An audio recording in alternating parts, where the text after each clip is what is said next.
secondary entry for my channel, but my first one back in the States. And I will say how I feel coming back from Japan. I felt trapped in my life. I feel trapped in my role as a wife. I feel trapped in my role as a mother. And don't get me wrong, I love down my baby girl, okay? She is the spark in my life. She helped bring back the fire in my embers, you know. She brought the phoenix to let it soar again. You know, that I love her. The whole circumstances around everything, which is a very tragic story for another time. I've been trapped in roles for 36 some odd years, okay?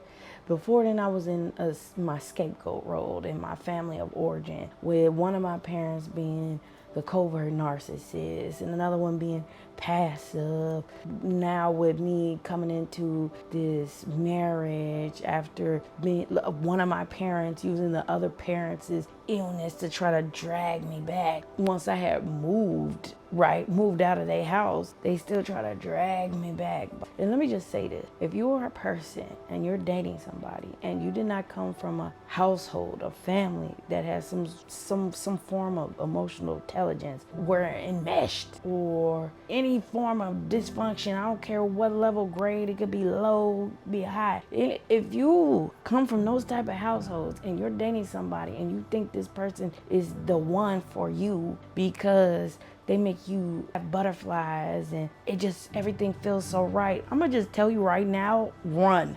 Throw them deuces up. That shit is your nervous system saying, hey, I know this battleground. I'm good. It's trying to pitch up a tent so you can continue the battle. Step back and say, does this person remind me of anything? And you come from a terrible, toxic place. Anytime it says yes, just go. Felt like my exit, despite the fact that I had plans for myself, felt like the only way I could escape is by getting married to a man who I had broken up to twice, and then went back to an old body, only for him to propose to me a whole month later without either one of us resolving the issues on why we kept breaking up. Woman who's in her 30s, feeling like you should have been married and had some kids now. If you're a woman in her 40s, thinking you should have got married and had some kids now, just know there is women who are in your age, especially you 40-year-old women.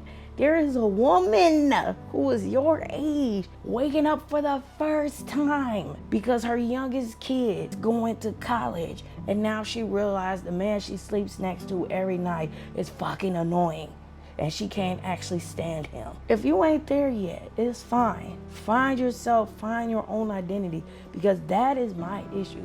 I realized being in Japan when I was with my ace boon coon, my day one, my sister friend, and helping her with her child and her baby. Even though she is married, I went there to go be a postpartum nanny. Really, I was taking care of her. Even then, I felt safe, I felt secure. I didn't have to think so much. Just blissful. And I had the space to be myself, be free. And I never felt so much freedom. Even when I went to Tokyo. So I got a little hotel room. When I say it was little, it was little. I had to open up my suitcase in the bathroom. I was in Shibuya, right? I took my camera, had my headphones on. Drake's new albums came out, so I was just playing it, taking pictures of Shibuya in the nighttime. This is what I was supposed to do if I didn't have fear struck in me at such a young age. And then not only that, it was like, not only was it the fear, but the fact that I spent so much time in my childhood home fighting for my survival that I got stuck in arrested development. That kind of resumed when I got more freedom in I was like 19. I got a job, like a regular everyday job, not my summer job I had in high school. I was meeting people around my age, doing stuff like underage drinking, because when I was younger, right, I never left. I remember these dudes invited me to a party in the library, and I literally could have just snuck out of my house, went through the woods and gone into this apartment complex. That's where the party was at, behind my house. And I still didn't do it because fear. I wasn't good on my own accord. It was just the way civic parent domineered the household. So I never really developed an identity until I got more access to freedom. And then I think at that point I kind of realized that, well, no, when I had more freedom, I was doing more of succubus activities, okay? I was more like, because I also have an avoidant attachment personality style, which is bad. I'm gonna say it's a bad thing to have, because basically when I needed some sort of intimacy or some sort of touch or feel, I would basically just go to a man, get what I needed, and if it wasn't turning into something that I wanted, I would just bounce, go suck the energy out of another man, and that's how I sustain myself. Alcohol and sex, literally. That was my form of freedom, but I was also still doing stuff that I wanted to do. Like when I was a kid and like I was able to find a way to do this children's theater, even though my mom didn't like it, told me I didn't have the talent to do it in my face as a 12, 13-year-old kid, still was able to find a way to get there and do that.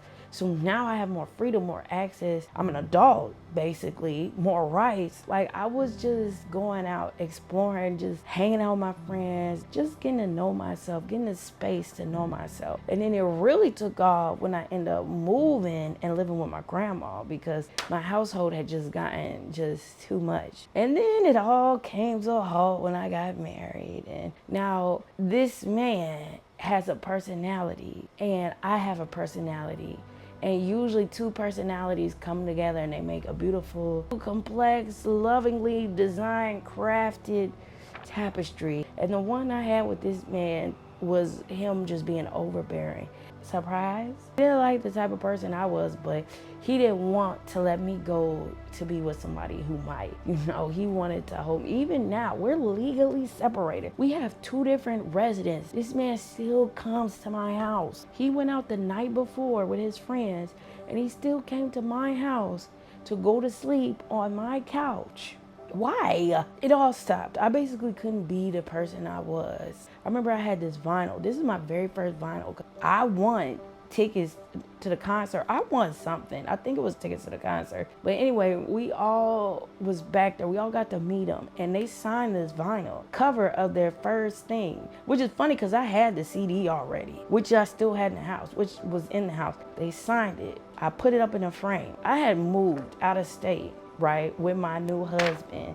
And he was like, oh no, I don't like that, that's a month, blah, blah, blah. And I was like, what? This means so much to me. And he's like, no, you can't bring that in my house. I don't want you bringing that in my house, blah, blah, blah, blah, blah. And I got so mad and frustrated that I put the vinyl and just threw it on my driveway. And he's still bitching at me, oh, you just bring it, blah, blah. I don't even know what happened to that vinyl. It was just like, it meant so much to me and shit to him. And that's my whole marriage. It was like, I didn't get to be a person. I strictly had to be this man's wife. That was it. I remember we was arguing about money and he was like, oh, he didn't want a budget or do anything with money because he had to have some form of leverage. In a marriage, can you imagine a leverage? You need leverage against your own wife? Y'all would think I was over here finessing this man out of his money for his 30th birthday. I did not even have a job, y'all. I was doing like gig stuff. And I remember this was like the very beginning of the lockdown. So there was hella orders.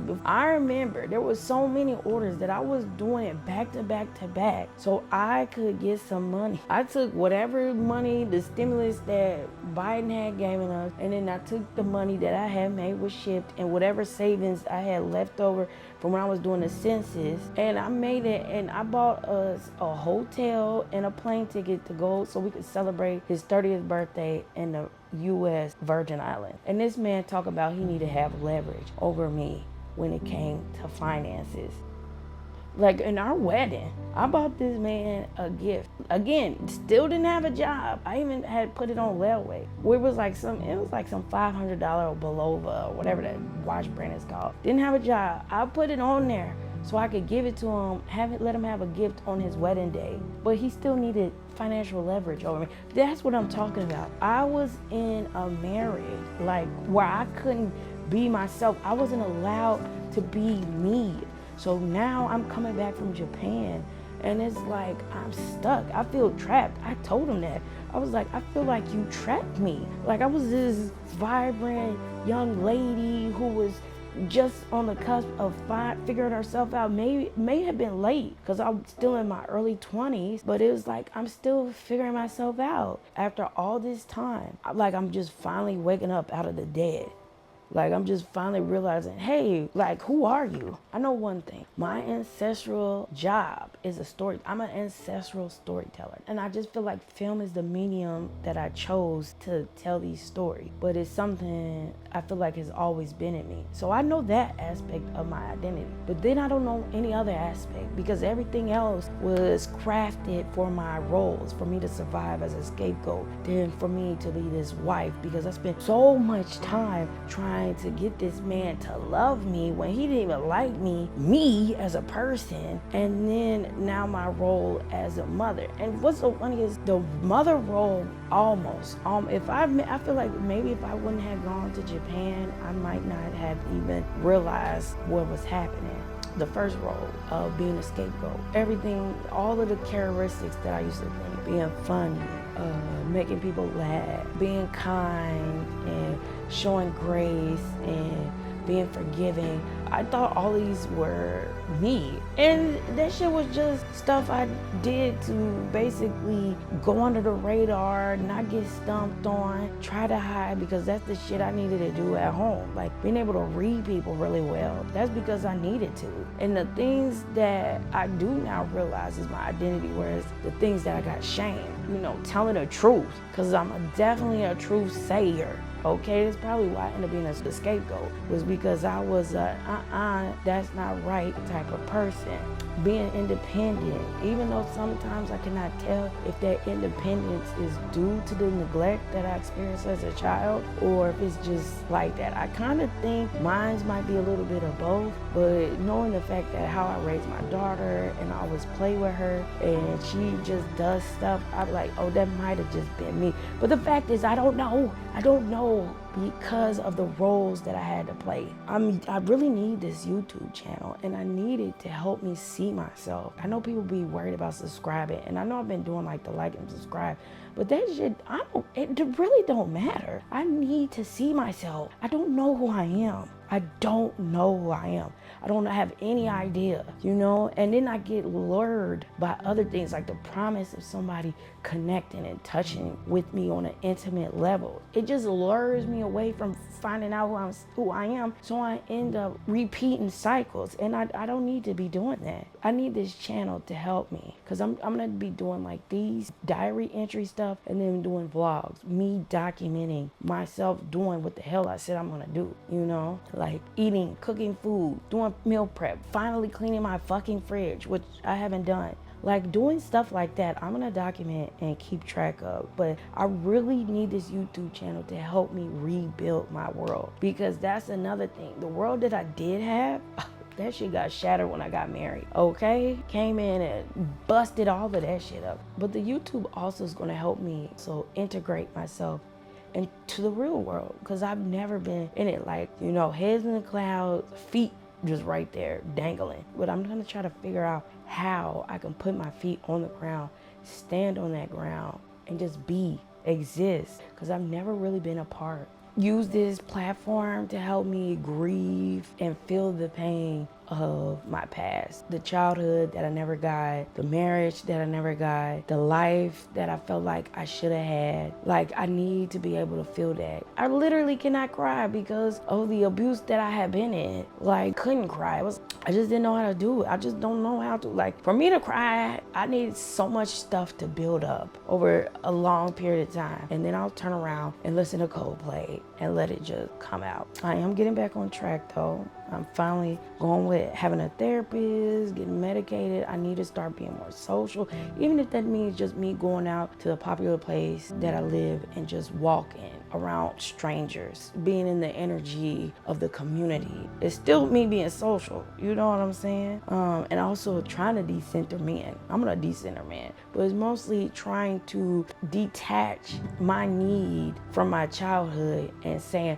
oh, hey, a man will be able to fix that problem for you. No, ain't nobody gonna save me. I can only save myself. So I really, really need it to get it in my head. Yeah, that man might be paying you attention. Yeah, he might look good, but he ain't gonna save you, sis. Save yourself. I'm gonna get there. I'm gonna be vindicated. I'm gonna be free. Try to join some walking clubs with women like myself. Try to be more active in my co-working space. You know, maybe even try to go to a dance club by myself on a regular. You know that person you be like in the club, they always come by themselves and they be sober dancing. I think that should be me. Cause I love me some electronic music. I don't be calling it EDM. We used to call it techno, but whatever. House, Jersey club. Damn, what's that? Ghetto tech. I don't know how to dance, but my shoulders do bounce. Because right now, I was like depressed. Because I have something going on with my lymph node right now. And it's just, I don't know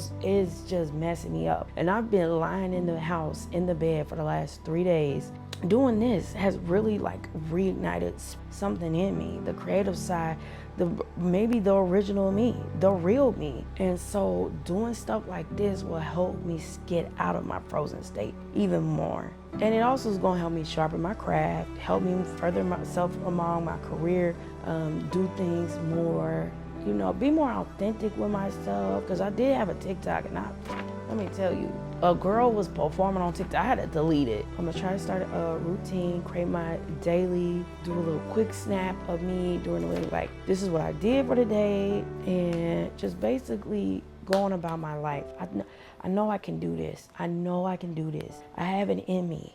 I have it in me, and I have the Lord beside me to give me strength. I know God got me. So I'm gonna just keep going, moving forward. The power of God, the Lord, my Father behind me, and get my life the fuck back. Get my identity. Know who I am as a person and live my life. More than just a mother, more than just a wife.